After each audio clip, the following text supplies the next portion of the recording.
On va m'accompagner avec toujours ce piano. Oh, gloire à Dieu. Si les autres étaient là.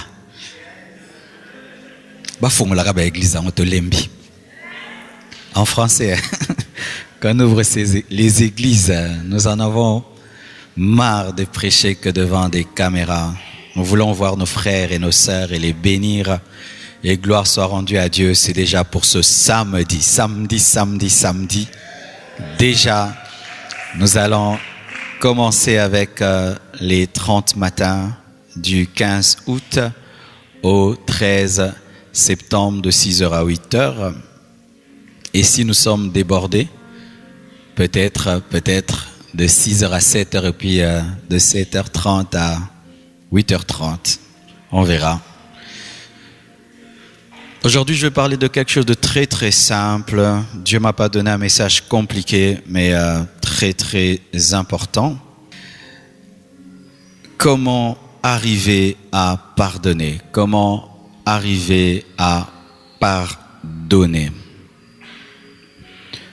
Colossiens 3, verset 12. Colossiens 3, verset 12 à 14, à 15 même. Ainsi donc, comme des élus de Dieu, saints et bien-aimés, revêtez-vous d'entrailles de miséricorde, de bonté, d'humilité, de douceur, de patience. Supportez-vous les uns les autres, et si l'un a sujet de se plaindre de l'autre, pardonnez-vous réciproquement, de même que Christ vous a pardonné, pardonnez-vous aussi.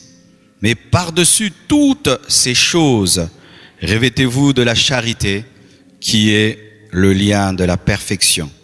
Et que la paix de Christ, à laquelle vous avez été appelés pour former un seul corps, règne dans vos cœurs et soyez reconnaissants. Paul écrivait merveilleusement. Au début de ma vie chrétienne, quand je lisais les épîtres de Paul, je me disais, mais comment un homme peut écrire ça? C'est tellement profond. Et après toutes ces années dans le ministère, vraiment, c'est comme si tu te jettes tous les jours dans une nouvelle eau. C'est comme un fleuve. Tu ne te jetteras jamais dans l'eau d'hier. Et la parole de Dieu est toujours d'actualité, toujours nouvelle. Comment arriver à pardonner? C'est quoi d'abord le pardon? Le pardon, c'est annuler une faute. Annuler une faute. Pour qu'on parle de pardon, il faut deux choses. Il faut une faute et il faut une annulation. S'il n'y a pas de faute, il n'y a pas de pardon. Donc il faut le mal pour qu'il y ait le pardon. Il faut qu'il y ait le mal.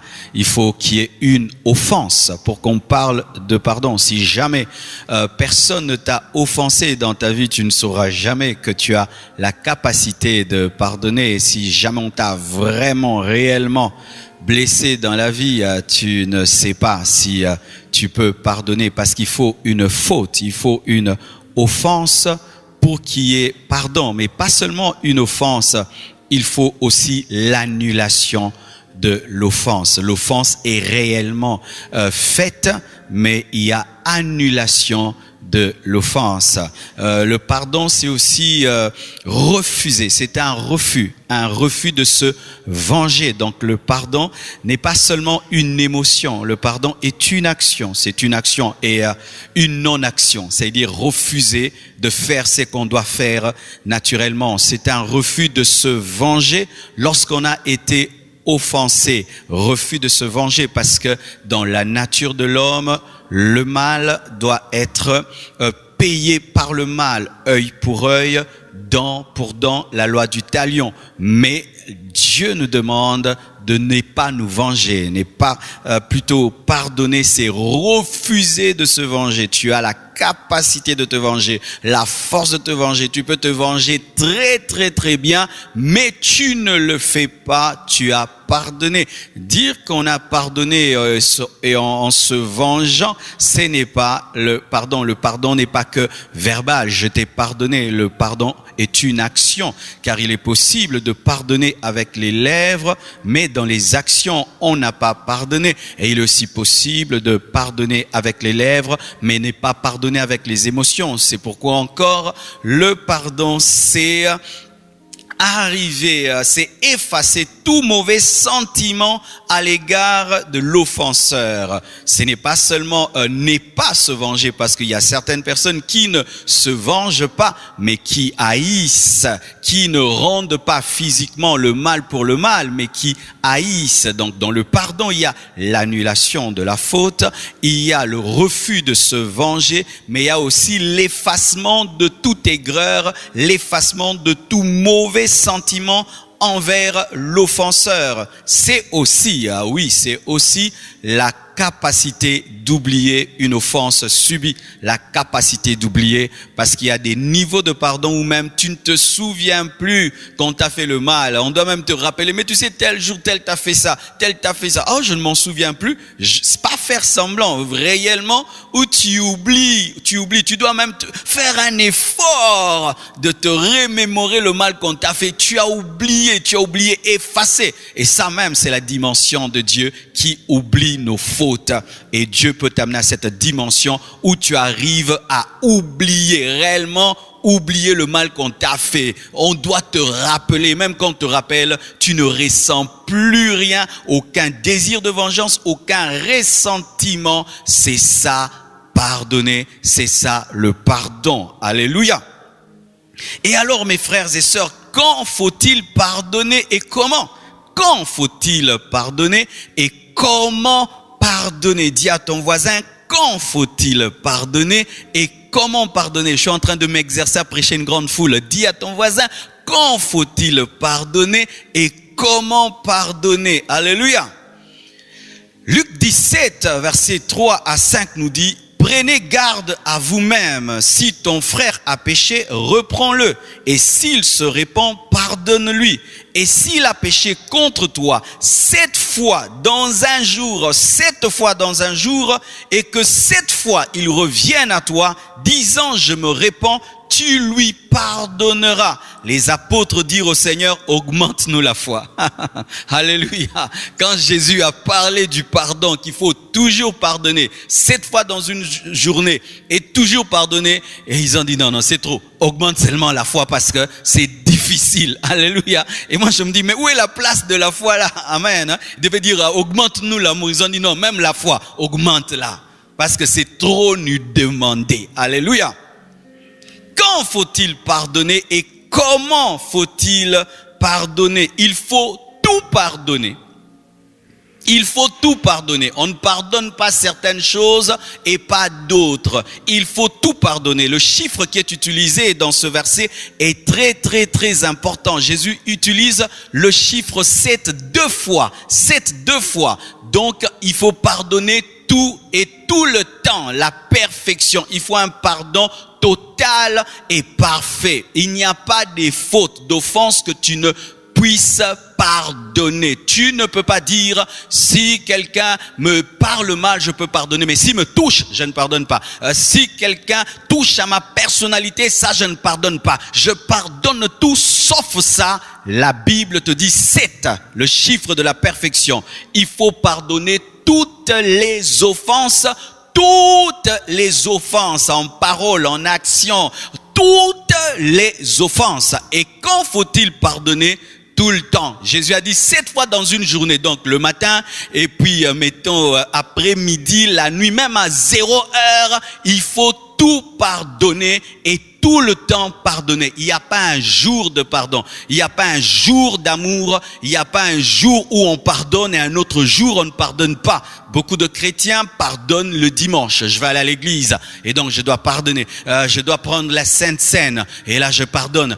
Je dois prêcher et là je pardonne. Je vais chanter, là je pardonne. Je vais faire un service à l'église, je pardonne. Je pardonne parce que j'ai quelque chose à faire. La Bible nous dit 7 fois, 7 fois dans une journée. Tu dois pardonner tout le temps et tu dois tout pardonner tout le temps et tout pardonner. Et encore, il faut pardonner sans compter.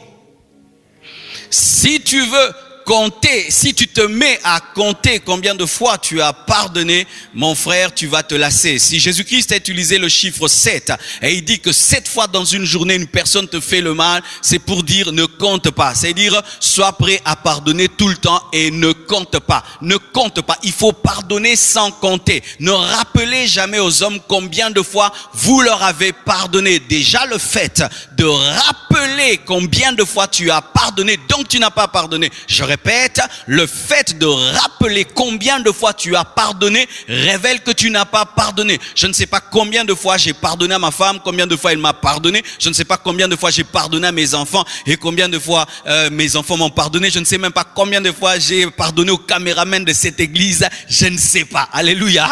Je ne sais pas. Et quand tu sais combien tu as pardonné, tu n'as pas pardonné parce que tu as retenu, tu as fait l'effort de te souvenir. Combien de fois?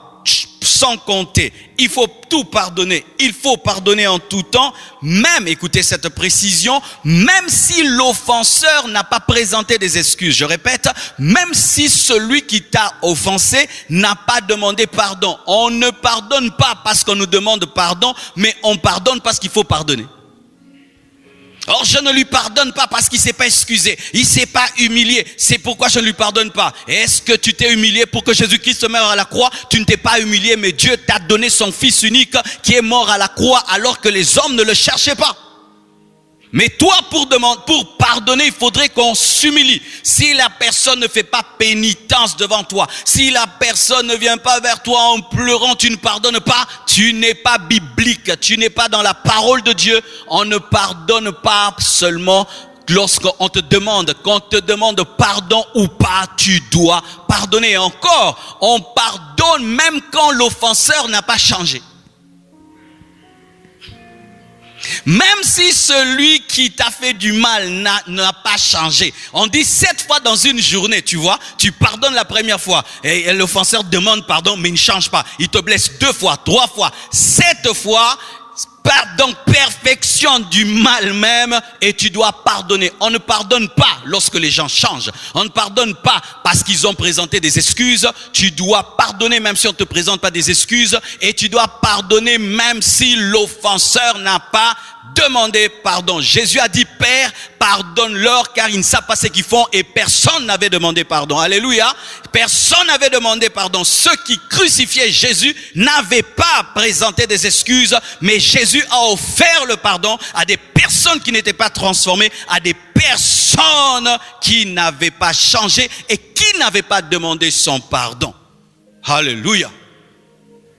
C'est pourquoi pardonner n'est pas facile. Ah oui, il faut être un hypocrite pour dire que pardonner c'est facile, pardonner c'est facile. Pendant même que je prêche là, vos têtes sont en train d'aller dans tous les sens, dans tous les sens, dans tous les sens. Toutes les blessures sont en train de ressortir. Ah, le pasteur vraiment il exagère. Donc je dois pardonner ça, et je dois pardonner celui-ci, et je dois encore pardonner, et encore. Mais là, on va dire quoi? Que c'est une faiblesse. C'est une faiblesse. Eh oui, voilà maintenant. Selon le monde, le pardon est une faiblesse.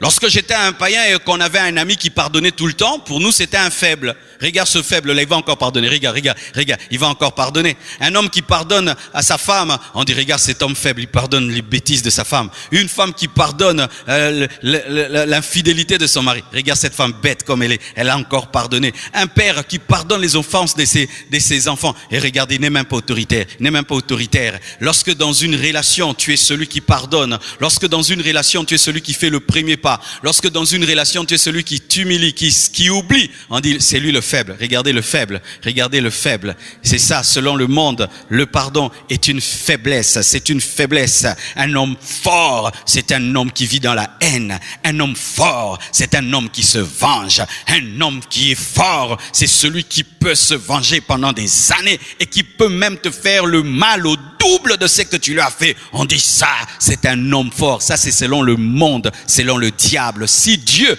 avait cette force-là, il allait nous détruire et personne ne serait sauvé. La Bible nous dit que lorsque Adam et Ève ont péché, Dieu a fait le premier pas. Adam n'a pas cherché Dieu pour réparer, Ève n'a pas cherché Dieu pour réparer. C'est Dieu qui est allé vers Adam. La faiblesse de Dieu, c'est ça sa force. Alléluia. Je dis la faiblesse de Dieu, c'est ça sa force. Et le chrétien ne doit pas ressembler au diable, ne doit pas ressembler aux païens, mais doit ressembler à Christ. Et sachez que si, selon le monde, le pardon est une faiblesse, selon Dieu, c'est une force, parce que le pardon te permet de donner une place à Dieu afin qu'il s'occupe de tes ennemis. Alléluia.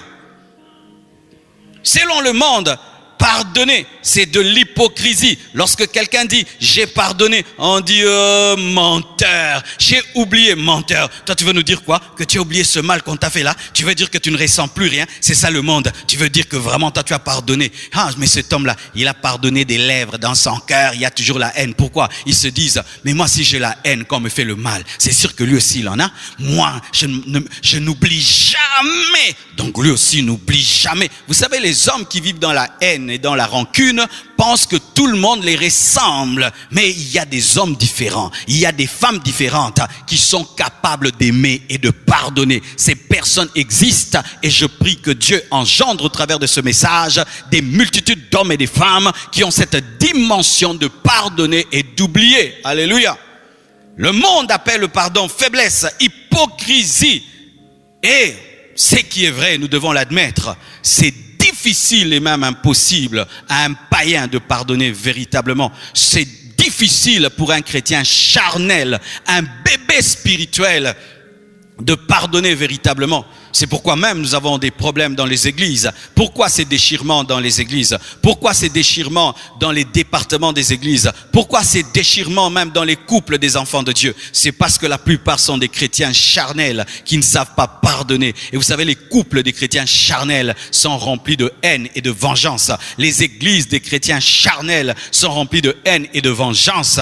Là où il y a la chair, il y a la vengeance. Là où il y a la chair, il y a la rancune. Là où il y a la chair, il y a la méchanceté. Mais là où il y a l'esprit, il y a l'amour. Je répète, là où il y a l'esprit, il y a l'amour. Là où il y a l'esprit, ce n'est pas d'abord parler en langue, faire des miracles et des prodiges, mais c'est d'abord l'amour. La première manifestation du Saint-Esprit, c'est l'amour. La première révélation de Dieu, c'est l'amour. Et lorsque tu as tout de Dieu, mais tu n'as pas l'amour, tu ne connais pas encore Jésus-Christ. Alléluia. C'est pourquoi lorsque Jésus-Christ a dit à ses disciples qu'il faut pardonner 7 fois dans une journée, ils ont dit augmente notre foi, pour dire c'est difficile, nous n'avons pas la capacité. Jésus, c'est vraiment difficile. Je ne suis pas sûr que je peux pardonner à Pierre 7 fois dans une journée. Je ne suis pas sûr que je puisse pardonner à Matthieu 7 fois dans une journée. Jésus, je suis charnel, je suis encore mondain. Donne-moi la force, donne-moi la foi, fais croître ma foi. Les disciples étaient sincères, ils ont senti que c'était une dimension très très élevée. Pardonner, annuler, continuer à aimer. Quelqu'un qui n'est pas aimable n'est pas se venger. Ils ont demandé que Jésus augmente leur foi, que Jésus t'augmente la foi, que Jésus augmente ta foi, que Jésus augmente ta foi. Je dis que Jésus-Christ augmente ta foi. Alléluia. Et quelle est l'importance du pardon? Marc 11, verset 25 à 26 nous dit ceci. Et lorsque vous êtes debout faisant votre prière, si vous avez quelque chose contre quelqu'un, pardonnez, afin que votre Père qui est dans les cieux vous pardonne aussi vos offenses. Mais si vous ne pardonnez pas, votre Père qui est dans les cieux ne vous pardonnera pas non plus vos offenses. Quelle est l'importance du pardon?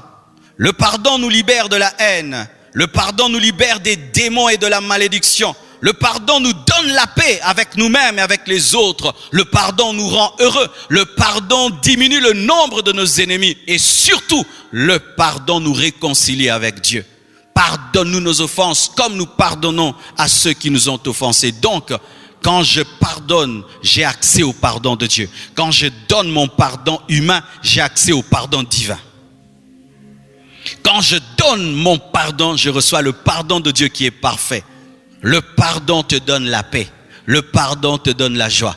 Un homme qui vit dans la rancune n'aura jamais de joie et de paix. Lorsque tu refuses de pardonner, tu gâches ta propre paix. Tu ne gâches pas d'abord la paix de l'autre. Tu ne gâches pas d'abord la paix de ton ennemi. Tu ne gâches pas d'abord la paix de l'offenseur. Mais c'est toi qui ne vas pas dormir. C'est toi qui vas souffrir du cœur. C'est toi qui auras un problème d'estomac. C'est toi qui auras des insomnies. C'est toi qui seras déconnecter de Dieu. C'est toi qui vas perdre d'abord la plénitude du Saint-Esprit. C'est toi qui vas être bloqué. C'est toi qui auras des prières qui seront non exaucées. Et donc, tu ne dois pas pardonner d'abord pour l'autre, tu pardonnes pour toi-même, pour avoir la paix et la joie et pour être en ordre avec toi-même, car un chrétien qui ne pardonne pas est en désordre avec lui-même, car tu connais la parole de Dieu, tu connais les principes de Dieu, tu sais c'est quoi être un chrétien, et lorsque tu ne pardonnes pas toi-même, tu sais que là, je ne suis pas un chrétien, je pardonne pour avoir la paix et pour être en paix d'abord avec moi-même avant d'être en paix avec les autres, parce que ne pas pardonner me dérange d'abord moi avant de déranger l'offenseur. Est-ce que vous comprenez cela? Alléluia. Pardonner te délivre des démons, parce que lorsque tu es dans la rancune, la puissance de Dieu n'opère pas dans ta vie. Lorsque tu es dans la rancune, l'autorité spirituelle n'opère pas. Ainsi, les démons vont te résister parce que tu es dans la haine. Tu vas chasser les démons, ils vont pas partir. Pourquoi? Parce que tu as des prisonniers dans ton cœur. Tu veux que les démons libèrent tes finances pendant que toi, tu as des prisonniers dans ton cœur. Tu veux que les démons libèrent ta famille alors que tu as des prisonniers dans ton cœur. Tu veux être béni alors que dans ton cœur, tu maudis.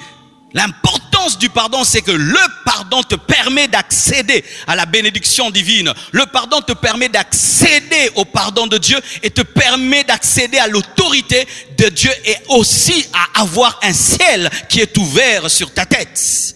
Lorsque tu pries, pardonne. Pourquoi? Parce que le pardon ouvre le ciel. Et donc, la haine ferme le ciel. Pas seulement les démons ou les puissants des ténèbres. Le manque de pardon ferme le ciel. Lorsque tu pries, ouvre le ciel en pardonnant. Alléluia. Alléluia. Lorsque tu pries, ouvre le ciel en pardonnant. Alléluia. Et le pardon diminue le nombre d'ennemis. Il y a des gens qui se plaisent à avoir des ennemis à gauche et à droite. Eh bien, mon frère, c'est très très dangereux. Il y a une histoire qu'on raconte, je crois c'est en Grèce, il y avait un grand guerrier qui s'appelait Achille. Cet homme était tellement fort, il tabassait tout le monde. C'était un homme extraordinaire, mais cet homme est mort rien qu'avec une flèche au niveau du talon. C'est là que le terme est venu, le talon d'Achille. Mais qui lui a fait du mal? C'est un ennemi qu'il avait oublié. Il avait oublié cet ennemi. Cet ennemi n'avait pas sa force et sa puissance, mais il a su seulement l'atteindre au niveau de la cheville. C'est comme ça que ce grand homme est mort. Pourquoi? À cause d'un ennemi. Il faut diminuer le nombre des ennemis. Alléluia. Diminue le nombre de tes ennemis. N'aie que des ennemis subis. Qui sont les ennemis subis? Ce sont des personnes, même si tu fais tout pour être en paix, elles sont tellement jalouses, haineuses, que jamais elles t'aimeront. Ça, ce sont des ennemis subis, comme le diable. Même si tu fais tout, jamais tu n'auras la paix avec le diable. Mais il y a des hommes qui peuvent arrêter de te faire la guerre si tu leur offres ton pardon. Alléluia. Diminue le nombre de tes ennemis en offrant le pardon. Et pire, si c'est ta propre femme ou tes propres enfants, ton propre mari, et là c'est terrible, tu dois régler cela. Alléluia. Le pardon rend heureux, le pardon nous transforme et nous décharge. La Bible nous dit que ma maison sera une maison de prière et nous sommes la maison de Dieu. Notre vie, notre cœur doit être un lieu de prière, car il est écrit prier sans cesse. Dans le chrétien qui est le temple du Saint-Esprit, il faut tout le temps le parfum de la prière. Mais quand tu es dans la haine, donc tu as des prisonniers dans ton cœur, et toi qui devais être la maison de prière, tu te retrouves en étant une prison. Et donc, lorsque tu pardonnes, la prison est transformée en temple. Alléluia. Le pardon transforme la prison en temple. Le pardon ne transforme pas d'abord l'offenseur, mais le pardon transforme l'offensé. Le pardon ne transforme pas d'abord celui qui le reçoit, mais le pardon transforme celui qui le donne, parce que celui qui donne le pardon cesse d'être une prison et devient un temple. Et c'est le temple qui reçoit la Shekinah, la gloire de Dieu, pas la prison. Alléluia. Et surtout, le pardon nous réconcilie avec Dieu. Lorsque tu ne pardonnes pas, même si tu n'es pas dans l'impudicité, même si tu n'es pas dans le vol, même si tu n'es pas dans la sorcellerie, la magie, tu es séparé de Dieu.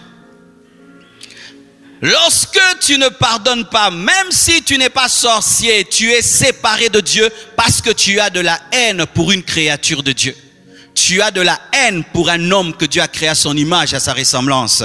Tu veux du mal, tu veux la mort, tu désires la destruction d'une créature de Dieu. Quelqu'un que Dieu a créé de tout son cœur, même s'il est mauvais,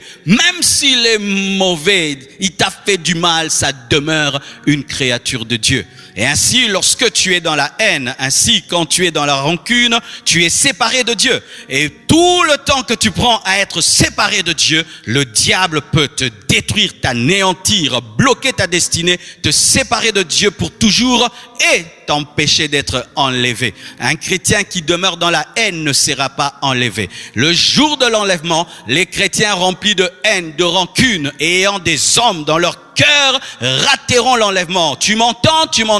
Toi qui parles de l'enlèvement, Jésus revient bientôt. Aie peur, mon frère, Jésus revient bientôt avec tous ses ennemis dans ton cœur, toutes ces personnes que tu retiens captives dans ton cœur. Tu dois pardonner si tu veux être enlevé. Tu dois te décharger spirituellement. Si on te voit, tu as des charges des hommes que tu as refusé d'aimer. Alors, pasteur, que faire pour arriver à pardonner? Écoute très bien. Le premier pas vers le pardon, c'est la volonté. Tu dois vouloir pardonner pour pardonner. Dieu ne nous impose pas l'amour. Dieu ne nous impose pas la sainteté. Dieu ne nous impose pas la pureté. Dieu ne nous impose pas son chemin. Nous devons choisir parce que Dieu n'a pas créé des robots. Il n'a pas créé des clones. Il a créé des hommes avec une volonté souveraine qui peuvent dire non et oui. Vouloir. C'est pourquoi lorsque nous lisons Luc 17, verset 3 à 5, la Bible dit « Prenez garde à vous-même. Si ton frère a péché, reprends-le. Et s'il se répand, pardonne-lui. Et s'il a péché contre toi 7 fois dans un jour, et que 7 fois il revienne à toi, disant je me répands, tu lui pardonneras. » Les apôtres dirent au Seigneur, augmente-nous la foi. C'est dire quoi? Nous voulons. Alléluia. C'est dire, je ne peux pas, mais je veux. Dans la dimension du pardon, il y a une étape où tu veux, mais tu ne peux pas. C'est dire que tu veux, mais tu ne sens pas la force. C'est déjà un grand pas, vouloir pardonner. Alléluia. Parce qu'il y a des personnes qui ne veulent même pas. Quand tu viens parler du pardon, je ne veux pas écouter cette prédication. Il y a des nations dans lesquelles prêchent contre tout, la sorcellerie et tout, mais ne parlent jamais du pardon. Ce sont des nations qui ont vécu des génocides, qui ont vécu des guerres, des atrocités où le voisin a quitté sa maison et la nuit est venue à massacrer la maison voisine et ils vivent face à face dans la haine et tu viens, tu prêches le pardon. Alléluia. Vouloir. Veux-tu pardonner? Est-ce que tu veux? Je ne te dis pas est-ce que tu peux. Est-ce que tu veux déjà? Est-ce que tu veux que Dieu t'aide? C'est comme un malade. Pour qu'il soit guéri, il faudrait qu'il veuille être guéri. Parce qu'il y a des malades qui n'aiment pas être guéris. Parce que pour certaines personnes, la maladie est l'occasion d'avoir toute la famille autour de soi. Et d'autres ne veulent pas être guéris. Certaines personnes infirmes que nous rencontrons sur nos chemins ne veulent pas être guéris. Pourquoi? Parce que ça me permet de mendier et de ne pas travailler. Les gens auront pitié de moi. Et donc, quand une personne vit dans la haine, il faudrait poser cette question. Veux-tu pardonner? Est-ce que tu veux? Les disciples ont dit, augmente-nous la foi. Nous voulons, mais nous n'avons pas la force, mais nous voulons. Je veux pardonner. Seigneur, je veux pardonner. Je comprends que c'est mal d'haïr, c'est mal de souhaiter le mal de mes ennemis. Seigneur, je n'ai pas la force, mais je veux. Ça, c'est déjà le premier pas. Vouloir.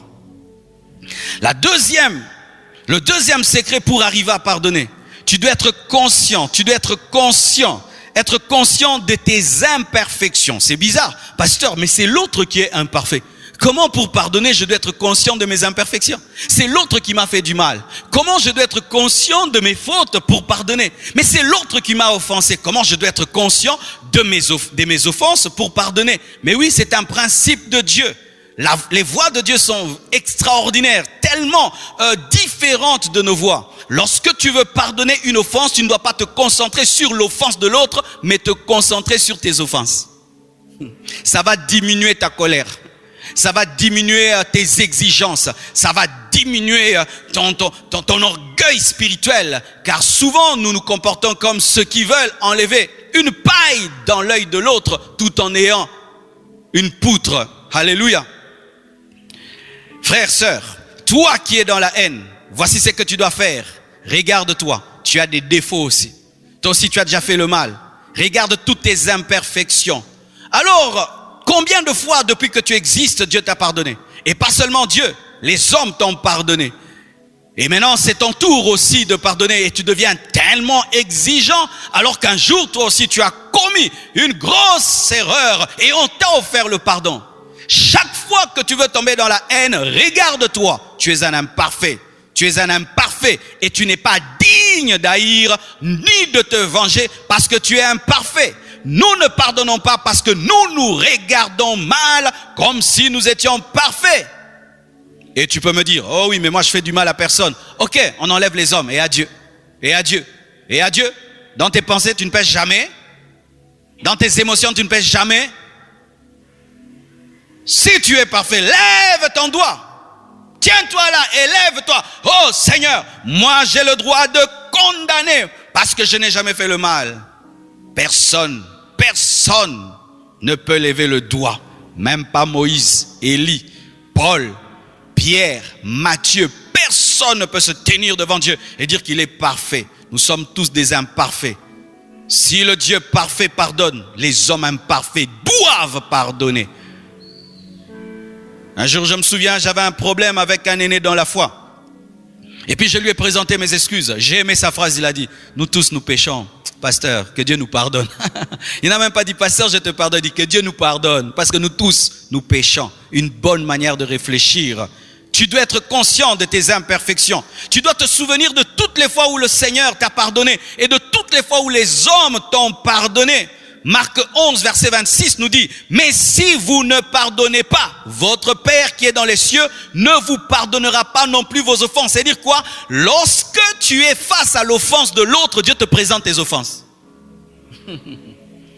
Ces hommes qui sont venus pour accuser la femme qui était tombée dans l'adultère étaient concentrés sur l'offense de la femme qui est tombée dans l'adultère. Et là, tu sais, quand tu es concentré sur l'offense de l'autre, tu ne te vois plus. Tu deviens parfait. Tu dois mourir. Elle est tombée dans l'adultère. Elle doit mourir. Mais Jésus dit, celui qui n'a jamais péché, qui lance la première pierre, tout d'un coup, ils se rendent compte qu'ils sont indignes. Regarde-toi toujours lorsque tu veux être dur avec les autres. Regarde-toi toujours lorsque tu veux te faire un juge. Regarde-toi bien. Enlève ton hypocrisie. Regarde-toi et tu te rendras compte que tu n'es pas digne d'haïr qui que ce soit. Tu n'es pas digne de te venger. Alléluia. Je sens que vous êtes bénis. Hein? Alléluia. Comment pardonner? Ne te mets pas à la place de Dieu. Reconnais tes limites. Et ça, c'est une phrase forte de Joseph. Joseph, vous savez, il a été vendu par ses frères. Il a été jeté dans un trou par ses frères. Il a été vendu par ses frères. Pourquoi? Parce qu'il avait des visions. Parce qu'il avait une grande destinée. Parce qu'il était aimé par Jacob. Et lorsqu'il se retrouve en position de force en Égypte et que ses frères viennent pour mendier la nourriture, demander de la nourriture. Et là, il est fort. Il n'est plus le petit Joseph qu'on pouvait jeter dans le trou, qu'on pouvait vendre. Et ses frères, il se révèle à ses frères. Ses frères commencent à trembler. Pourquoi? Ils s'attendent à la vengeance. Ils savent qu'un homme dans une telle condition doit se venger. Nous l'avons vendu. Nous l'avons jeté dans un trou. Nous sommes même allés dire à son père qu'il est mort. On va nous tuer. Les hommes dans une telle position font toujours le mal. Mais Joseph était différent. Alléluia. Joseph était différent. J'aimerais que tu étonnes les autres par ton amour. Que tu étonnes les autres par ton pardon. Là où ils attendent le mal, tu es dans le bien. Là où ils attendent la vengeance, tu es dans le pardon. Que tu étonnes même tes ennemis. Où il attend la mort, tu lui donnes la vie. Alléluia.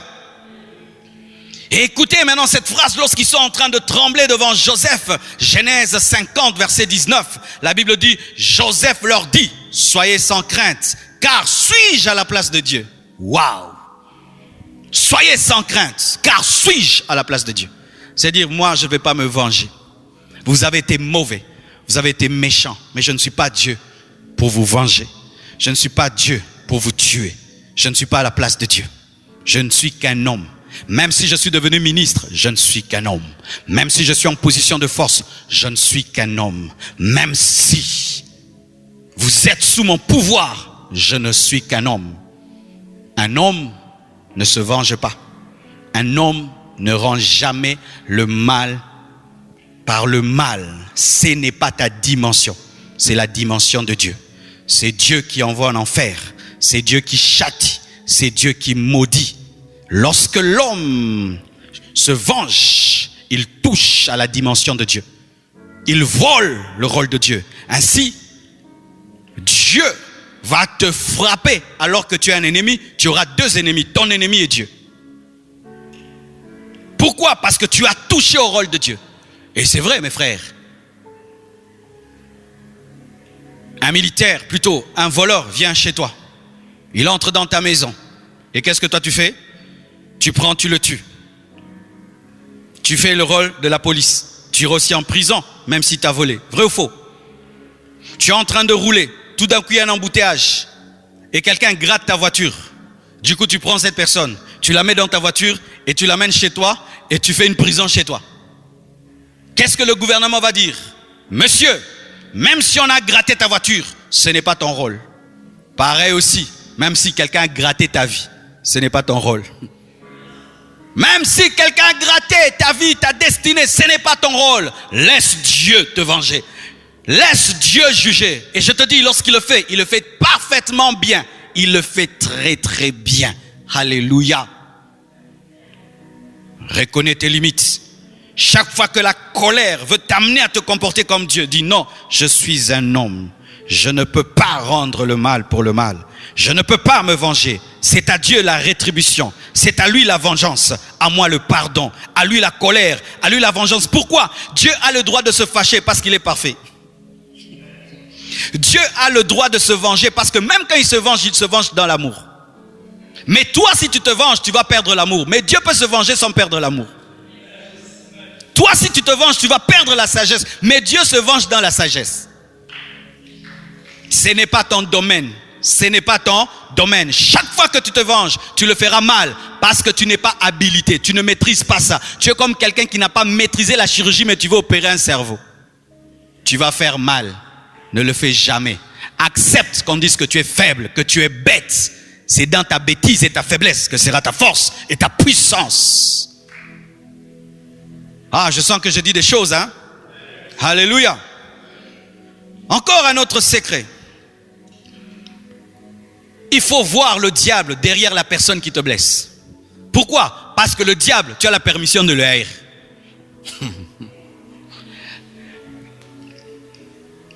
Il y a des gens qui ont chez eux un sac de boxe. Et quand ils sont en colère, au lieu de taper leur femme, de taper les enfants, ces personnes vont et donnent des coups au sac de boxe. Parce que c'est permis de donner des coups au sac de boxe. Et quand tu as la haine, va haïr le diable. C'est permis d'haïr Satan. Satan, je te hais! Dieu est content. Mais il ne faut pas l'insulter. Oui, on n'insulte pas le diable. C'est pourquoi lorsque Michael a querellé, plutôt, a lutté avec Satan pour avoir le corps de Moïse, Satan parlait mal pour pousser Michael à la colère, mais il a dit que l'Éternel te réprime. Alléluia. Parce qu'un tableau noir est déjà noir. Lorsque tu veux le salir, c'est toi qui te salis en salissant tes mains. Le diable est déjà sale. Quand tu veux le salir avec des insultes, c'est toi qui te salis parce qu'il est déjà sale.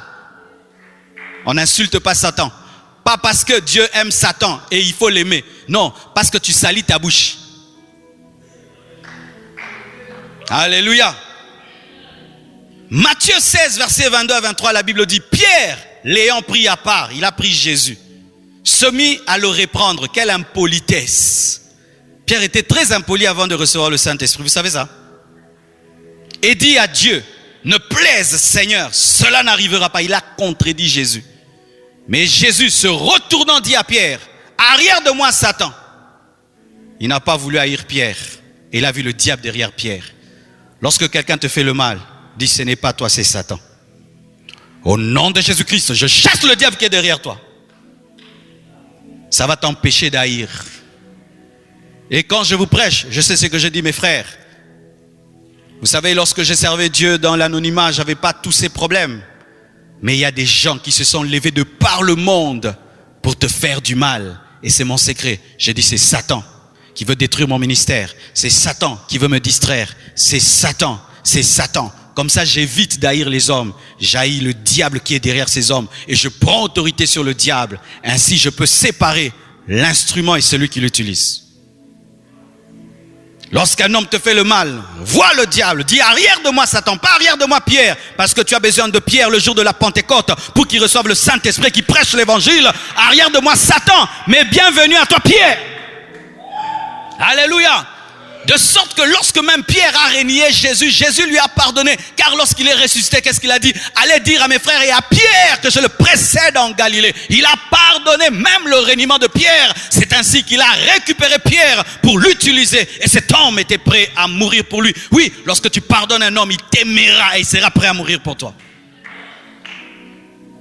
Voyez le diable derrière les personnes qui vous persécutent. Voyez les démons derrière les personnes qui vous persécutent. Parce que le diable ne peut descendre sur la terre et te toucher.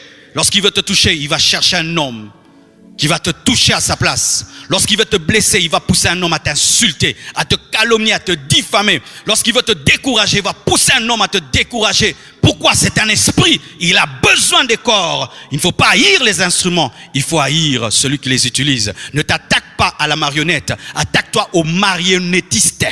J'espère que j'ai bien dit ça. Parce que sans le marionnettiste, la marionnette ne peut bouger. Alors tu peux brûler la marionnette, mais tant que le marionnettiste existe, il va utiliser d'autres marionnettes. Laisse tranquille la marionnette, attaque celui qui l'utilise. Laisse tranquille les hommes, chasse les démons qui sont derrière. Arrière de moi Satan, pas arrière de moi Pierre. Mais nous souvent nous disons, arrière de moi Pierre. Alléluia. Une autre chose, tu dois être rempli d'amour. 1 Corinthiens 13, versets 4 à 7. La Bible dit, la charité est patiente, elle est pleine de bonté. La charité n'est point envieuse, la charité ne se vante point. Elle ne s'enfle point d'orgueil, elle ne fait rien de malhonnête, elle ne cherche point son intérêt, elle ne s'irrite point, elle ne soupçonne point le mal, elle ne se réjouit point de l'injustice, mais elle se réjouit de la vérité, elle excuse tout. Alléluia. L'amour excuse tout, pas certaines choses, tout. Elle croit tout, elle espère tout, même le changement des ennemis. Elle supporte tout, l'amour supporte tout, l'amour pardonne tout, l'amour excuse tout, l'amour supporte tout. Ton manque de pardon est le signe d'un manque d'amour. Ton manque de pardon est seulement un signe flagrant que tu n'as pas l'amour.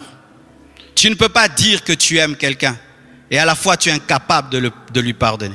Tu ne peux pas dire que tu aimes un homme et à la fois tu es incapable de patienter.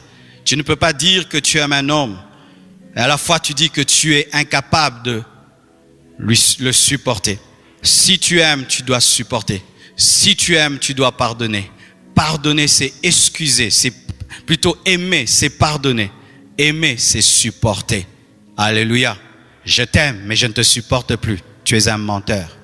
Je t'aime, mais je ne peux pas te pardonner. Mensonge. L'amour excuse tout. L'amour supporte tout. Tout de tout. Dis à ton voisin tout. Dis, ce n'est pas le pasteur qui dit. C'est Paul que tu aimes beaucoup. Et encore, voici. Il faut être rempli de sagesse ou avoir une bonne lecture des circonstances. Donne-moi un amen. Quelle est la place de la sagesse dans le pardon? Je vais te montrer. Les hommes sages pardonnent parce qu'ils ont la lecture des temps et des circonstances. Les hommes sans sagesse ne voient que les circonstances. Mais les hommes qui ont la sagesse voient la main derrière les circonstances et même derrière les mauvaises choses. Si les frères de Joseph ne l'avaient pas haï, serait-il devenu premier ministre? Non. La haine est un avion qui te fait sortir de la maison de papa pour t'amener dans le château de Pharaon. Et donc tu ne vas pas haïr l'avion qui te permet de te déplacer. Lorsque j'étais un enfant dans les choses de Dieu, j'ai haï des gens. Mais aujourd'hui, je bénis Dieu. Parce qu'il fallait qu'elle soit dure avec moi pour que je devienne le Marcelo que je suis aujourd'hui. Il fallait que ces personnes s'opposent à moi pour que je me concentre. Il fallait que ces personnes disent que je vais échouer pour que je prie.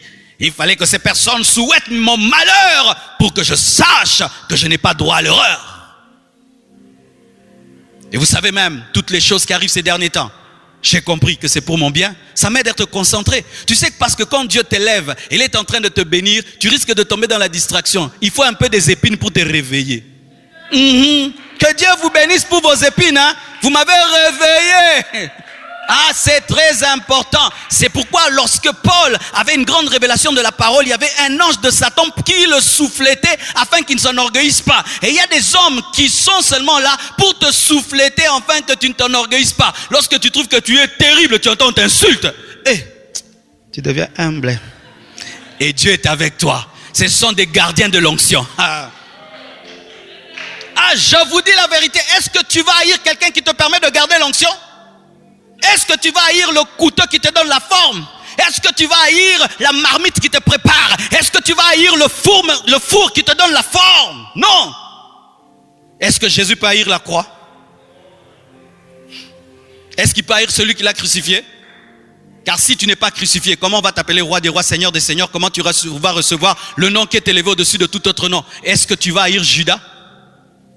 C'est pourquoi Jésus n'a jamais haï Judas. Il a dit, mon ami, c'est avec un baiser que tu vends le Fils de l'homme. Lorsque Dieu veut écrire ta vie, il va souligner en bleu et en rouge. Et nous, quand on était à l'école, quand le prof dit, souligner la partie très importante, c'était jamais avec le bic bleu, c'était avec le bic rouge. Et le bic rouge de ta destinée, ce sont tes ennemis. Qui te permettent de souligner des parties importantes de ta vie. Béni soit Dieu. Parce que souvent, les beaux cahiers, lorsqu'on étudiait, c'était des cahiers qui avaient un mélange de rouge et de bleu, n'est-ce pas? Et quand ta vie doit être belle, il faut des gens qui te font du mal. Ça fait partie de la beauté de ta vie. Parce que si tu n'as que des amis, c'est monotone. Oui, une vie qui n'est faite que des joies. C'est la monotonie. Même dans les films, nous aimons les partout, l'acteur veut mourir. Mais il s'en sort. Donne-moi un amen. Béni soit Dieu pour tes ennemis. Pourquoi? Dieu est le maître des temps et des circonstances. Il récupère toutes les circonstances à ta faveur. Et tout ce qui t'arrive, c'est pour ton bien. Lorsque tes frères te jettent dans un trou, c'est le plan de Dieu pour le trône. Lorsque tes frères te vendent, c'est pour que tu diriges l'Égypte. Tu ne peux pas haïr Ruben, tu ne peux pas haïr Judas, ni Lévi. Ce sont des instruments de Dieu dans leur jalousie, dans leur haine. Ce sont des instruments de Dieu. Il a dit, c'est Dieu qui m'a amené jusqu'ici. Il a refusé de voir les hommes. Il a vu Dieu. Un jour, un homme a insulté David. Ses hommes de guerre ont voulu le tuer. Il a dit, laisse. S'il m'insulte, c'est parce que Dieu veut qu'il m'insulte. Laisse-le m'insulter. Dis niveau. Dimension. Quand tu grandiras, tu arrêteras de regarder les hommes. Tu verras le diable et tu verras Dieu. C'est tout. L'homme, tu l'enlèves. Dieu, tu es là? Dans cette jalousie-là, tu es là. Je suis là, mon fils. Ok, Seigneur, merci. Tu vas dormir. Papa est là. C'est pourquoi Jésus dormait calmement dans la barque agitée. Dieu était au contrôle.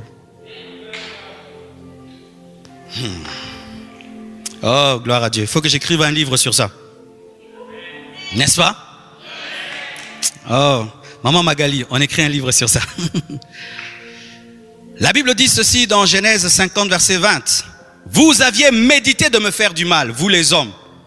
Dieu a changé, l'a changé en bien. Pour accomplir ce qui arrive aujourd'hui, pour sauver la vie à un peuple nombreux. Je ne peux pas vous haïr, parce qu'il fallait que vous puissiez méditer le mal pour que Dieu le change en bien. Parce que si vous n'avez pas médité le mal, Dieu n'allait rien avoir pour changer en bien. Vous avez fourni la matière première. Pour que Dieu la travaille et me donne ce que je suis. Ensuite, il voulait leur dire, il fallait que vous puissiez me haïr pour que je devienne le grand Joseph. Alors je ne peux pas vous haïr, parce que vous avez été les instruments de l'accomplissement de la prophétie que Dieu m'avait donnée. Je voyais seulement des gerbes qui se prosternaient, alors que ces gerbes devaient d'abord me jeter pour se prosterner. Dieu ne te révélera pas toujours toutes les parties de ta vie. Dieu montre souvent le milieu et la fin. Mais aie confiance, même dans le parcours, tout ira bien. La haine des hommes la jalousie des hommes, les calomnies font partie du plan de Dieu.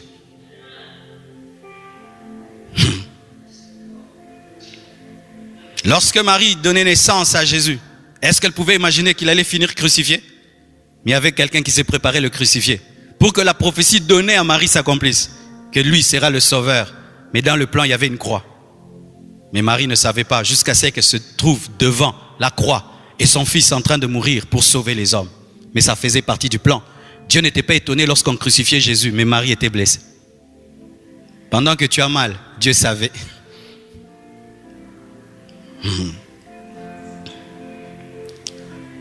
Il faut avoir le Saint-Esprit qui convainc de péché et qui remplit d'amour. Galates 5, verset 22, la Bible dit, mais le fruit de l'Esprit, c'est l'amour, la joie, la paix, la patience, la bonté. Le fruit du Saint-Esprit, c'est la bonté. Un homme bon pardonne. La bénignité. Un homme qui a le Saint-Esprit a la bénignité. La bénignité, c'est l'incapacité de se battre. C'est ça, un homme bénin. Bénignité. Qui n'est pas belliqueux, qui n'est pas bagarreur. Le fruit de l'esprit, c'est la fidélité, la douceur, la tempérance, la maîtrise de soi. Tu veux faire le mal, mais le Saint-Esprit bloque le coup. Qui a déjà senti le Saint-Esprit bloquer le coup? Ou tu sens tu vas insulter. Que Dieu te bénisse. Qui a déjà senti ça? Le cœur rumine, je vais l'insulter, puis comme ça, que Dieu te bénisse. Il a bloqué le coup. Tu t'étais dit, quand il va venir, il va voir, je vais lui faire. Quand il arrive seulement, tu sens tu es paralysé. Et puis tu dis, mais agis, non? Tu n'arrives pas. Le fruit du Saint-Esprit. Tu n'es pas bête, tu as le Saint-Esprit. Tu n'es pas bête, tu as le Saint-Esprit. Que Dieu te remplisse de bénignité, de douceur, de tempérance, de bonté. Que Dieu te remplisse de bonté, de douceur. Qu'il te remplisse et qu'il te rende incapable de faire le mal. Ou même tu décides, aujourd'hui je vais faire du mal. Mais tu n'arrives pas. Tu deviens incapable de faire le mal. Et donc, pour pardonner, tu dois avoir l'esprit. Car c'est le Saint-Esprit qui produit le fruit de la bonté. Qui produit le fruit de l'amour. Faire des efforts d'aimer sans le Saint-Esprit, mon frère, ça reviendra toujours au galop.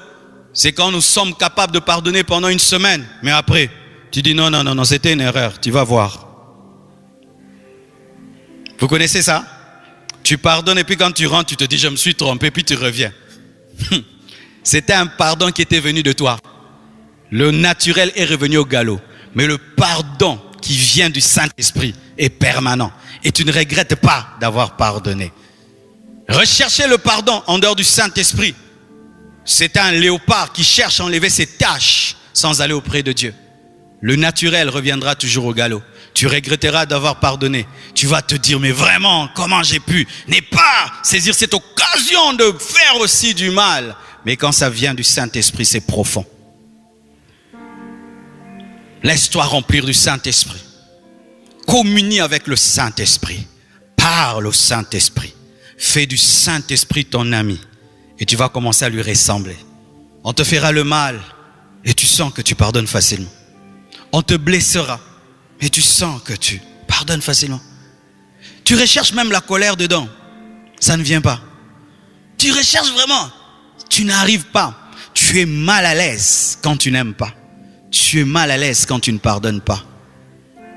Le Saint-Esprit te fait manquer la paix tant que tu n'as pas pardonné. Tu n'as pas le sommeil. Pourquoi? Tu n'as pas pardonné. Tant que tu n'as pas fait le premier pas vers l'autre, tu n'as pas la paix. Vous savez, souvent quand tu as un ami et c'est toi qui es rempli du Saint-Esprit, ce sera toujours toi qui feras le premier pas. Vous vous chamaillez, c'est encore toi qui fais le premier pas. Vous vous chamaillez, c'est toujours toi. Et Satan vient te dire, toi aussi, c'est toujours toi. Oui, c'est toujours toi. Dieu fait toujours le premier pas, il n'est jamais fatigué. Vous voyez tous les évangélistes qu'il envoie dans le monde.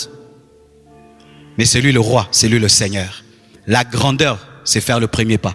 Les hommes grands font le premier pas. Les hommes petits attendent toujours qu'on vienne vers eux. Quand dans ton couple, dans ton amitié, c'est toujours l'autre qui fait le premier pas. C'est lui qui est le leader. Ceux qui font le premier pas sont supérieurs à ceux qui attendent que toujours les autres viennent. Mais comment peux-tu avoir le Saint-Esprit si tu n'as pas Jésus? Certaines personnes aiment le Saint-Esprit, mais n'aiment pas Jésus. Mais c'est Jésus qui donne le Saint-Esprit. Le Saint-Esprit ne vient que là où il y a Christ.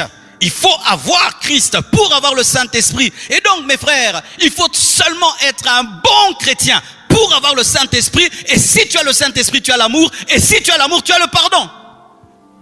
C'est pourquoi Jésus-Christ a dit, je suis le cep, vous êtes le sarment. Et sans moi, vous ne pouvez rien.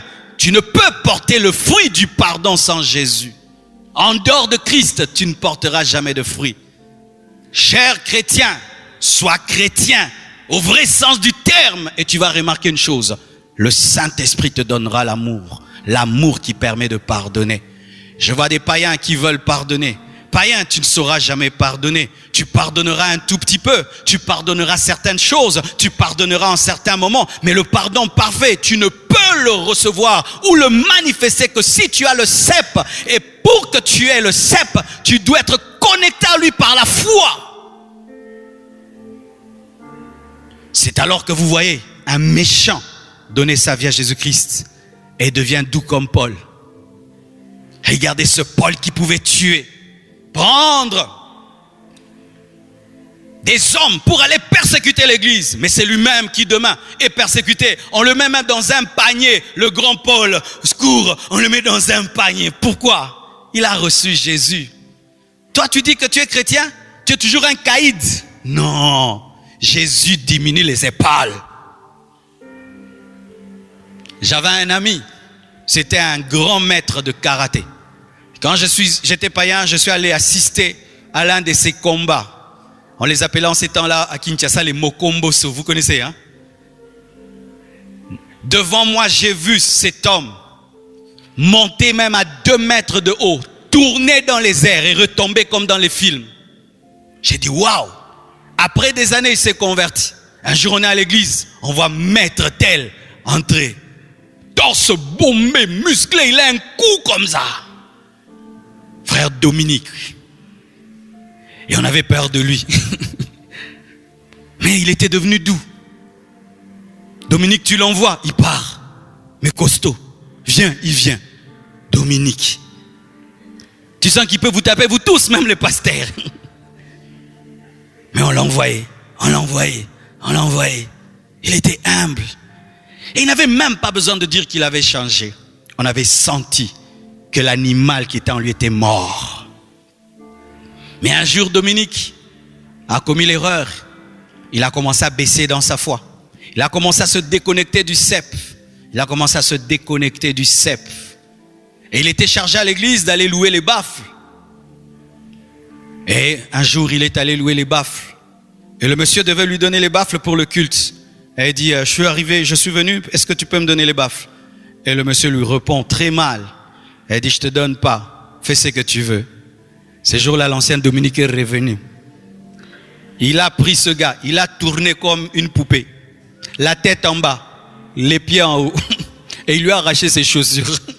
Et il a secoué comme ça. Et le monsieur criait, hé frère, dépose-moi, ça c'est quel genre de frère? Hé frère, il dit, toi tu veux jouer avec moi parce que j'ai pris.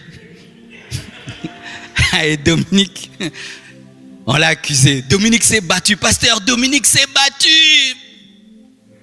Vous savez ce que mon pasteur a fait? Au lieu de gueuler, il a dit, Dominique viens, on entre en retraite nous deux. Pour qu'il soit seulement reconnecté. Quand il est allé, on l'a reconnecté. Il est sorti, il ne tapait plus personne. Aujourd'hui, il est au ciel parce que Dieu l'a déjà pris, mais il est allé au ciel. Alléluia. Comment peux-tu dire que tu es chrétien sans avoir le Saint-Esprit? Comment peux-tu dire que tu as le Saint-Esprit sans avoir l'amour? Cette vie chrétienne-là n'existe pas.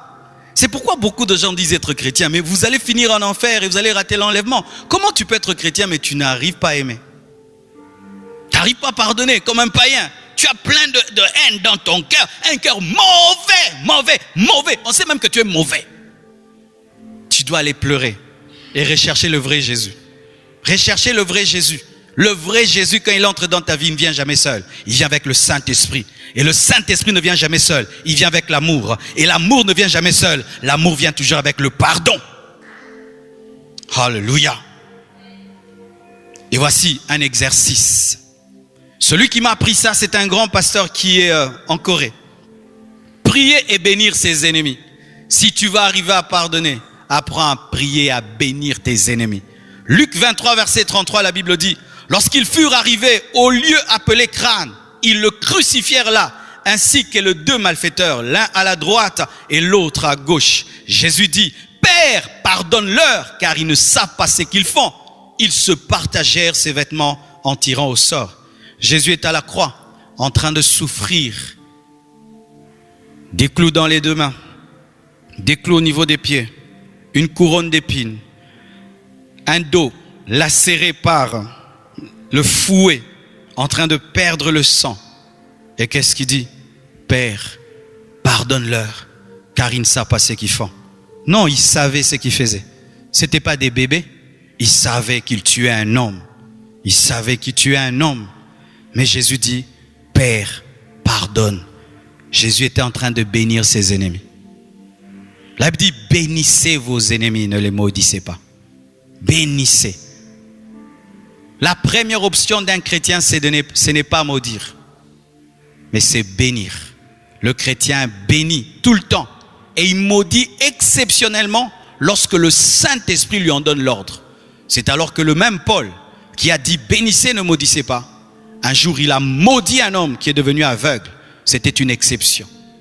Maudire dans la vie d'un chrétien est exceptionnel, mais bénir c'est naturel. Aujourd'hui, je suis étonné, beaucoup d'hommes de Dieu sont des maudisseurs. Tu joues avec moi, je te maudis. Tu joues avec moi, je te maudis. Que Dieu te prouve que je suis un homme de Dieu. Que Dieu te prouve, que Jésus aussi te prouve qu'il est le Fils de Dieu. Que tu meurs.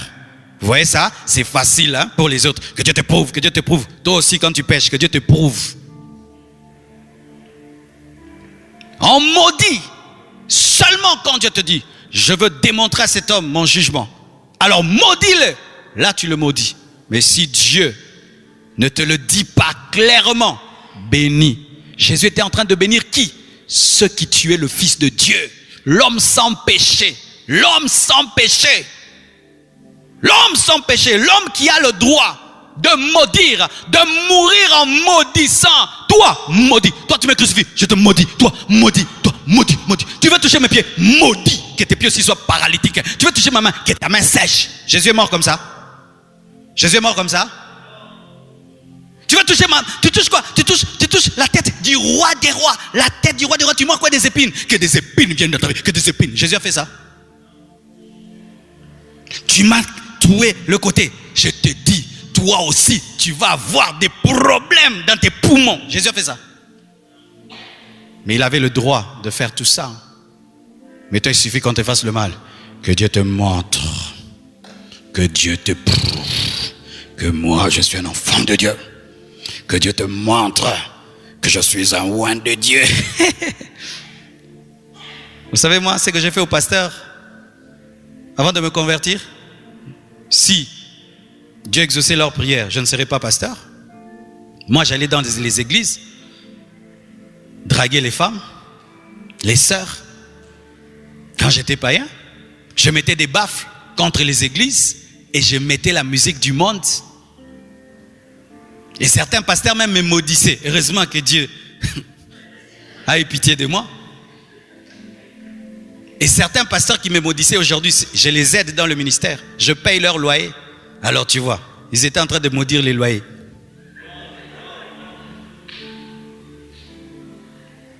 Quand toi tu vois le persécuteur Paul, Jésus voit l'apôtre Paul.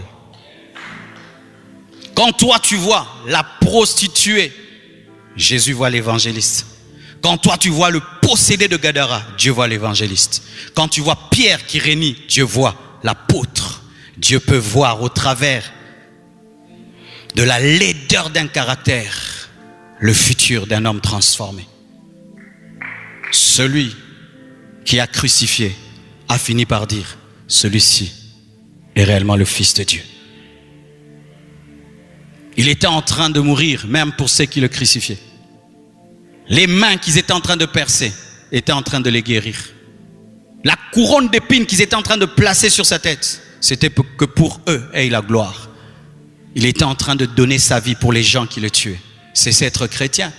À moins que nous soyons dans une autre religion, dans une autre doctrine. Parce qu'aujourd'hui, la Bible, vraiment, elle est devenue autre chose. On l'a même oublié. La Bible, nous sommes devenus des chrétiens à la nigériane. à la nigériane. Man off, man off. Oin de Dieu, oin de Dieu, oin de Dieu, enfant de Dieu. Chrétien, chrétien, chrétien. Si tu es tout le temps homme de Dieu, oin de Dieu, tu ne vas jamais opérer dans l'amour. Il faut être chrétien. Et tu sais, tu n'as même pas besoin de maudire un homme pour que Dieu le maudisse. Si Dieu veut maudire un homme, il le maudira sans toi. Je dis, il le maudira sans toi. Il le maudira sans toi. Si Dieu veut détruire la vie d'un homme, il le maudira. Est-ce que tu étais là pour que Dieu maudisse Satan? Qu'est-ce que tu as fait pour que Satan soit maudit? Dieu a dit, toi, tu iras en enfer. Vis dans l'amour. Laisse Dieu faire ce qu'il veut faire. Et je t'assure, quand Dieu maintenant s'occupe de tes ennemis, tu as même pitié de te dire, Seigneur, arrête. Il n'arrête pas. Ah oui, hein? Je sais ce que je dis. Je sais ce que je dis. Dans ma vie, il m'est arrivé de maudire quelqu'un. Par l'Esprit de Dieu, il m'a dit, maudis-le. Je vous dis, j'ai intercédé pour cet homme. Dieu a dit, je ne le fais pas. Moi, j'ai décidé de le faire. Quand tu opères dans l'Esprit, c'est Dieu qui le fait. Mais quand c'est ta méchanceté, un jour toi aussi on te maudira. Alléluia. Prie et bénis tes ennemis. Et voici 3 exemples, afin de finir, des personnes qui ont pu pardonner. Job. Dans Job 42, verset 10, la Bible dit, l'Éternel rétablit Job dans son premier état. Quand Job eut prié pour ses amis, et l'Éternel lui accorda le double de tout ce qu'il avait possédé. Avant que Dieu bénisse Job, Dieu lui a demandé de prier pour ses amis. Quel genre d'amis? Des mauvais amis. Des amis de la richesse. Lorsque Job est tombé malade, ses amis sont venus le tourmenter, le mortifier. Lorsque Job est devenu pauvre, ses amis l'ont abandonné. Lorsque Job est devenu pauvre, ses amis ont commencé à le culpabiliser. Tu as péché, tu as péché. Quelqu'un qui est malade, qui a perdu ses enfants, au lieu de le consoler, il venait le mortifier. Mais Job a pardonné à ses mauvais amis. Et quand il l'a fait, Dieu l'a béni. Dieu l'a béni. La bénédiction de Job était cachée dans la prière pour ses ennemis. Quand tu as traversé des moments difficiles et des hommes t'ont abandonné, bénis ces hommes. Seigneur, je bénis ces hommes qui m'ont abandonné dans les temps difficiles, qui ont été très mauvais avec moi, qui m'ont jugé. Je les bénis. C'est alors que le double viendra sur toi. Ta bénédiction est cachée dans la prière pour tes ennemis. Bénis tes ennemis et Dieu te bénira au double. Bénis tes ennemis. Je peux vous témoigner, mes frères. Il y a un homme dans ce monde, lui, il a comme travail de m'insulter. Il fit un temps, je le considérais comme vraiment, mais qu'est-ce qu'il a? Mais quand j'ai fait l'étude de ma vie, depuis que cet homme m'insulte, je suis connu. Amen. Alors j'ai remarqué qu'en soi que c'était un journaliste non payé dans ma vie. Donc c'était un agent publicitaire à qui je ne payais rien. Et je vous assure, il a fait un tel travail aujourd'hui que j'ai atteint plus de 960 000 abonnés sur Facebook. N'eût été lui. Ces gens-là n'allaient jamais me connaître. Donc quand ils m'insultent, les gens vont vérifier. Pourquoi ils insultent que lui? Alors ils vont taper mon nom. Quand ils tapent, ils trouvent, pardonne tes ennemis. Aime tes ennemis. Pardonne tes ennemis. Oh, mais il prêche bien. Oh, deuxième vidéo. Sois fidèle à ta femme. Oh, mais c'est bien. Quatrième vidéo. Jésus revient bientôt. Oh, ça aussi c'est bien. Je m'abonne, je m'abonne, je m'abonne, je m'abonne, je partage, je partage. Que Dieu soit béni. Bénissez, bénissez, bénissez, bénissez, bénissez. Bénissez, bénissez, bénissez. Et même Joseph, j'ai déjà parlé de lui, qui a pardonné à ses frères. Et qu'est-ce qu'il a fait? Il les a nourris. Ils l'ont jeté dans un trou. Mais lui, il leur a donné Goshen. Ils lui ont donné un trou. Il leur a donné Goshen. Ils lui ont donné la servitude. Il leur a donné la liberté. Et qu'est-ce qu'il a récolté? Ces 2 enfants sont devenus les tribus d'Israël. Il essaie de dédoubler. Parce qu'il était directement en Manassé et en Éphraïm. C'est pourquoi la tribu de Joseph n'existe pas. Parce qu'elle existe, mais en 2. Joseph, si vous ne savez pas, sans être l'aîné de la famille, il avait l'onction de l'aîné. Il avait l'onction de Judas. Et il avait l'onction de la sacrificature. Et ce qui fait que lorsqu'il est mort, il était représenté par 2 enfants, Manassé et Ephraïm. C'est le seul fils qui a produit 2 tribus. La récompense de celui qui pardonne, le double. Le double. Le double. Le double. Si Judas peut dire qu'il a engendré Jésus, c'est grâce à Joseph. Parce que Joseph lui a donné la nourriture pour qu'il mange, qu'il vive et qu'il engendre David. Si on peut parler de Moïse, c'est grâce à Joseph. C'est lui qui a pardonné Lévi et Lévi a engendré Moïse. Et donc, si Israël est sorti de l'Égypte, c'est grâce à Joseph. La preuve, il avait la révélation de la sortie disant, Dieu vous visitera après moi. Et quand vous sortirez, sortez avec mes os. Il est la préfiguration de la résurrection de Jésus-Christ, car il est sorti de l'Égypte par ses os. Joseph est un type de Christ dans l'Ancien Testament. Il a épousé une étrangère, comme Jésus a épousé l'Église. Il a été vendu par ses frères, comme Jésus a été vendu par ses frères. Il a prospéré dans une terre inconnue, comme aujourd'hui les nations croient en l'Évangile plus qu'en Israël. Il a vaincu la tentation de la femme de Potiphar, comme Jésus a vaincu la tentation dans le désert.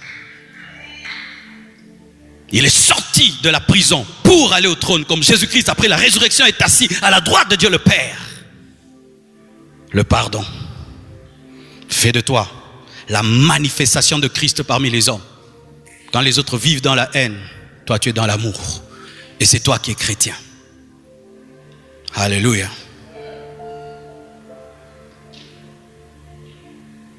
J'aimerais faire un équilibre, c'est très important. Et finir. Waouh. Quelle est la place de la mémoire dans le pardon? Je suis sûr qu'il y a des gens qui vont poser la question, mais pasteur, moi j'ai pardonné, mais quand même, j'ai pas oublié. Est-ce que le Saint-Esprit fait de nous des personnes amnésiques? Voici la vérité. C'est qu'il y a 2 dimensions dans le pardon. Tu peux soit te rappeler, ou soit oublier. Mais quand même tu te rappelles, ça ne te fait plus rien. Amen. Le pardon de Dieu peut atteindre un niveau où même tu oublies le mal qu'on t'a fait. Mais des fois, tu te souviens, mais ça ne te dit rien. Joseph se souvenait. La preuve, les noms qu'il a donnés à ses enfants. Dieu m'a rendu fécond dans le pays de mon affliction. Donc ils savaient, ils s'en souvenaient. Ils s'en souvenaient. Mais ils n'avaient pas des ressentiments. Amen. Je peux me souvenir du mal qu'on m'a fait. Je peux en parler, mais j'ai plus de haine. J'en parle comme une histoire. C'est comme Jésus, quand il a présenté les marques des clous. C'est pas qu'il avait la colère.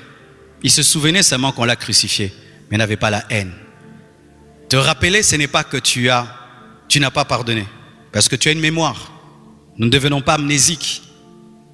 Mais c'est quand tu te rappelles et tu as la haine, la colère que tu n'as pas pardonné. Mais si tu te rappelles, parce que tu as un cerveau, sans avoir de l'amertume, de la haine, c'est toujours le pardon.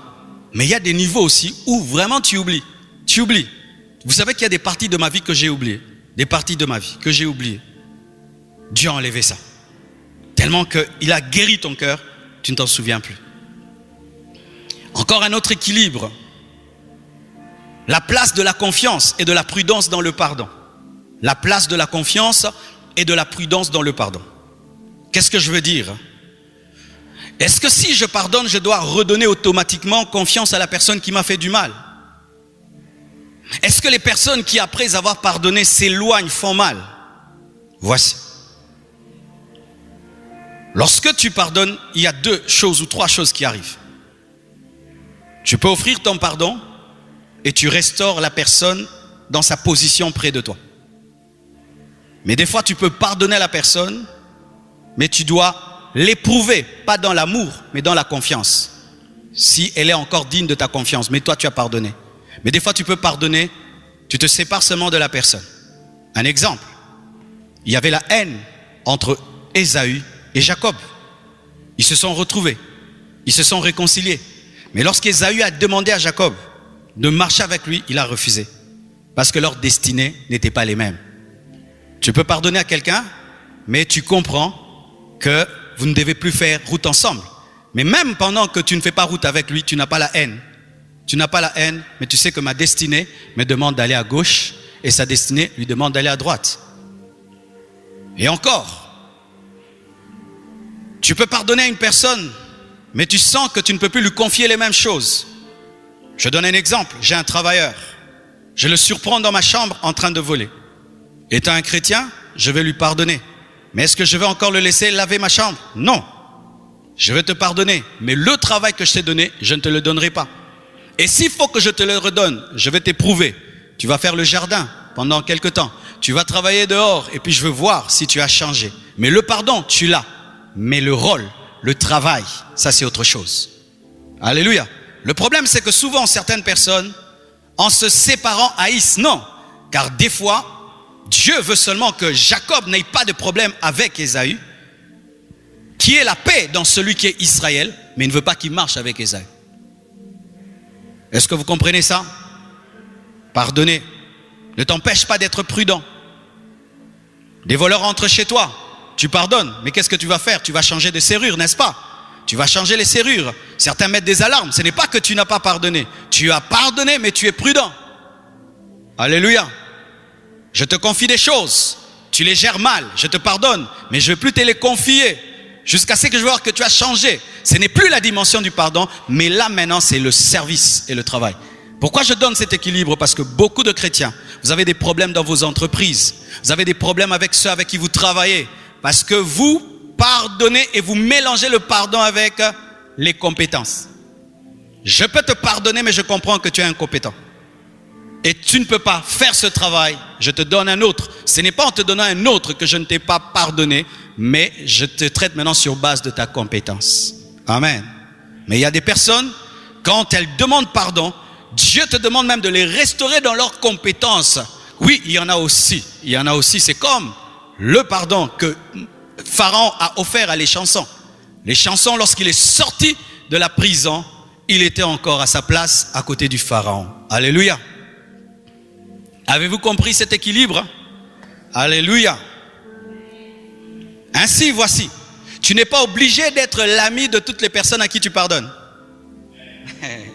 Certaines personnes demeurent tes amis, mais d'autres tu pardonnes, mais tu comprends que vos destinées se sont séparées.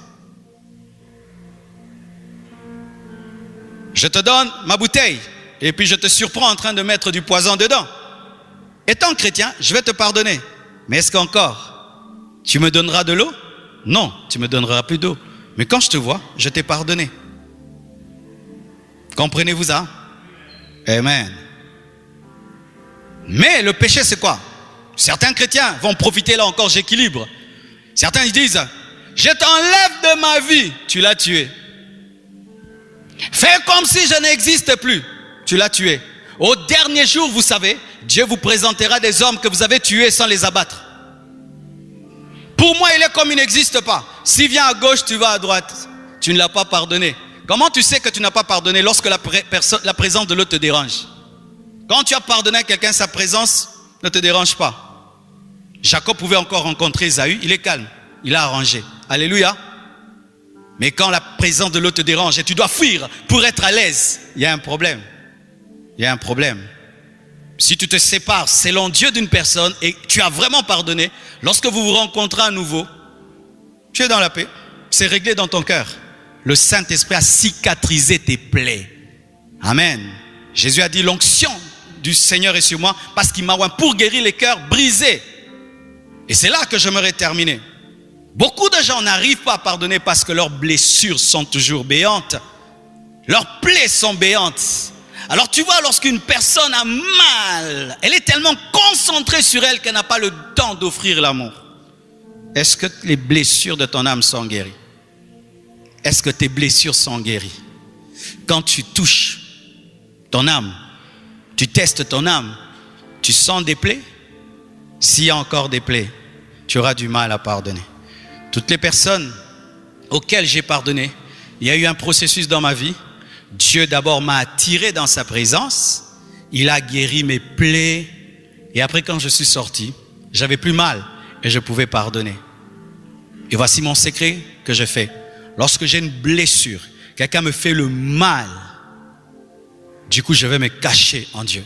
Du coup, j'arrête d'écouter les gens parce que eux ils vont tellement en parler, j'aurai encore mal, ils vont encore lacérer ma plaie.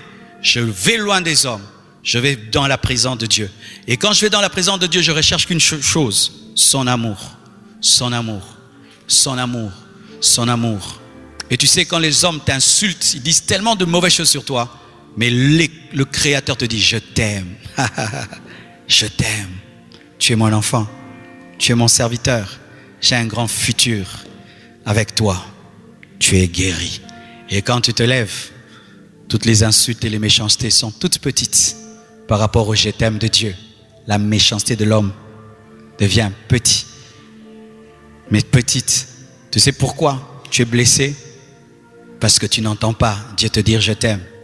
Tu sais pourquoi tu es blessé par les hommes? C'est parce que tu ne vis pas dans la présence de Dieu. Quand tu vis dans la présence de Dieu, tu as un bouclier autour de toi. Un bouclier. Un bouclier. Il y a 2 jours, ma fille m'a dit, papa, je suis mignonne ou je suis belle? Elle m'a regardé comme ça. Papa, je suis mignonne ou je suis belle? Je dis, tu es belle. Parce que mignonne, c'est moins que belle. Et puis elle a dit, ok. Je sentais qu'elle avait besoin de l'entendre. Et si quelqu'un venait l'insulter, ça ne lui fera rien du tout. Papa m'a dit que je suis belle. Laissez l'amour de Dieu vous remplir. Et vous serez capable d'aimer même vos ennemis et les bénir. Que Dieu vous bénisse abondamment. Alléluia. Merci Seigneur pour ce message. Merci pour cette parole. Nous bénissons nos ennemis. Nous prions pour nos ennemis. Et nous prions, Père, que tu nous aides toujours à avoir conscience de notre imperfection lorsque nous voulons nous comporter comme des parfaits. Pardonne-leur car ils ne savent pas ce qu'ils font, Jésus. Seigneur Jésus-Christ, apprends-nous à voir ta main derrière le mal pour ne pas haïr les hommes. Apprends-nous, Seigneur, à chasser le diable, à lui résister. Seigneur, je demande que tu donnes la force à celui qui n'en a pas par le Saint-Esprit. Oh Dieu, tellement de choses à te dire. Aide, aide, aide, aide, aide, aide, aide. Aide, Seigneur. Aide, aide, aide, aide, Seigneur, ton peuple à capter cette parole, à saisir ce message. Je prie que ce message traverse les mers, les rivières, les océans, soit même traduit en anglais et dans toutes les langues, afin que cette révélation soit reçue et entendue. Brise les chaînes de la haine, brise les chaînes de la rancune, brise les chaînes de la vengeance, brise les chaînes, guéris les blessures intérieures, panse les plaies. J'aimerais parler à tous ceux qui sont incapables de pardonner. Tu dois vouloir pour pouvoir. J'aimerais parler à ceux qui n'ont pas Jésus, ceux qui n'ont pas Jésus mais qui aimeraient vivre cette parole. C'est impossible sans le cep. Tu dois inviter Christ dans ta vie pour porter le fruit de l'amour. Tu dois recevoir Jésus dans ta vie pour avoir le Saint-Esprit. Seigneur Jésus-Christ, entre dans la vie de ceux qui t'invitent. Donne-leur le Saint-Esprit, donne-leur l'amour. Pense les plaies, pense les blessures. Prie avec moi, Seigneur Jésus. Je t'invite dans ma vie. Deviens mon sauveur et mon Seigneur personnel. Pardonne tous mes péchés. Pardonne mes iniquités, mes transgressions. Libère les prisonniers que j'ai gardés dans mon cœur. Écris mon nom dans le livre de vie. Donne-moi ton Esprit Saint. Délivre-moi de la colère et de la vengeance. Accorde-moi ta sagesse. Je confesse de ma bouche le Seigneur Jésus-Christ. Et je crois dans mon cœur que Dieu l'a ressuscité d'entre les morts. Je suis pardonné, je suis justifié. Merci Seigneur Jésus. Merci Seigneur.